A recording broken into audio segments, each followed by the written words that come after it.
Pascal Fioretto est un ancien nègre littéraire et c'est sûrement ce qui l'a poussé à mener depuis quelques années une carrière de pasticheur, une sorte de revanche pour celui qui a longtemps écrit à la place d'eux.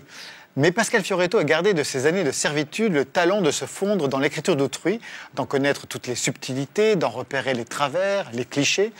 Et c'est ce qu'il fait dans des séries de livres hilarants qui pastichent les milieux littéraires et leurs effets de style. Il y avait eu Gay Vinci Code, plus tard Et si c'était niais, plus Marc Lévy que le vrai, sans oublier la joie du bonheur d'être heureux. Alors en cette saison des prix littéraires, cet ancien ingénieur récidive avec Moi Pascal F, une fausse autobiographie qui reprend toutes les dérives des livres de confession, où l'auteur se verra tsunamisé, congelé, élevé par des loups et psychanalysé. Rencontre avec un auteur dont l'art du pastiche touche parfois au meilleur de la critique littéraire, Denis Michelis et Christian Mignard. Pascal Fioretto nous a donné rendez-vous dans sa librairie de quartier pour 3 raisons. Parce qu'il avait les clés, parce qu'on peut y boire un coup en fin de journée et qu'on y trouve de la littérature sérieuse comme Marcel Proust. Proust que l'auteur cite volontiers quand il s'agit de définir le pastiche. Proust disait « c'est une critique littéraire de l'intérieur et en action ».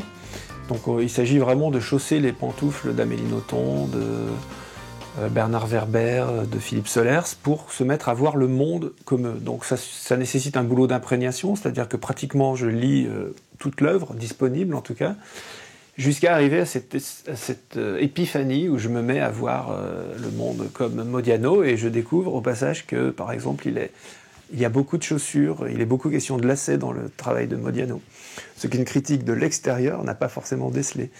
Ou alors que chez Marc Lévy, les couchers de soleil durent 12 heures environ. Marc Lévy, revu et corrigé en 2007, ce qui donne « Et si c'était niais » de Marc Lévis. Sylvia baissa les yeux avec gravité et se leva contre le torse d'Adam. Que se passe-t-il, Sylvia? Tu as l'air soucieuse tout à coup. Je me demande si... Si quoi, Sylvia? Si je n'ai pas un truc au cerveau. Lâcha-t-elle dans un souffle. Je comprends, dit Adam avec une tendresse infinie. Tu veux que je vérifie, c'est ça? Oh Adam, si tu pouvais, ce serait... Si ça peut te rassurer, je vais le faire. Mike a toujours son scanner dans son bureau? Bien sûr, il passe des heures à l'astiquer, alors que moi... Je sais, Sylvia, je sais. Suis-moi. J'ai utilisé un dialogue qui est archétypal chez Lévy. Le soleil couchant est interminable, la tendresse est infinie, et l'amitié virile. Voilà, donc j'ai brodé sur ce thème-là, et il y a souvent une malade du cerveau ou quelqu'un à sauver, enfin il faut qu'il y ait un peu de tension dramatique. Ça a d'ailleurs beaucoup fait rigoler, en fait, Marc Lévy, parce qu'il me l'a dit. Voilà un exemple d'auteurs qui ont pris ça plutôt bien.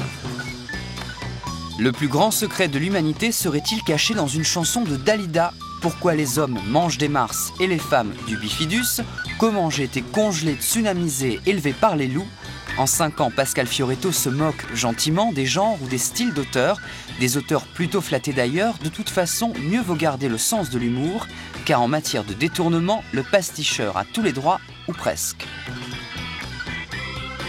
Le droit français est assez confortable pour les pasticheurs et les parodieurs, c'est-à-dire qu'il y a une clause qui s'appelle l'exception de parodie, et qui permet donc d'utiliser l'univers des auteurs et la référence claire à l'auteur en question. Donc Amélie Nothomb, je l'appelais Amélie Nothlon. Enfin, donc le jeu de mots est très mauvais, mais c'est juste une protection juridique. En revanche, c'est dans le titre de son ouvrage prétendu, que j'ai appelé ça « Hygiène des tubes et tout le tremblement », où là, on doit retrouver l'univers d'Amélie Nothomb, en fait.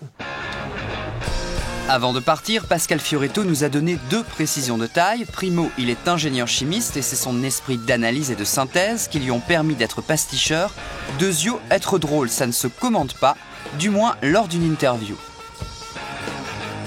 Guy Bedos disait « Je suis jamais drôle dans les dîners en ville parce que ça me rappelle le bureau. Je suis pas censé avoir sa verbe, moi je suis censé être bon à l'écrit et pas à l'oral. Donc j'ai déjà pas cette pression-là. Qui est le vrai Pascal F Encore tranché, quoi.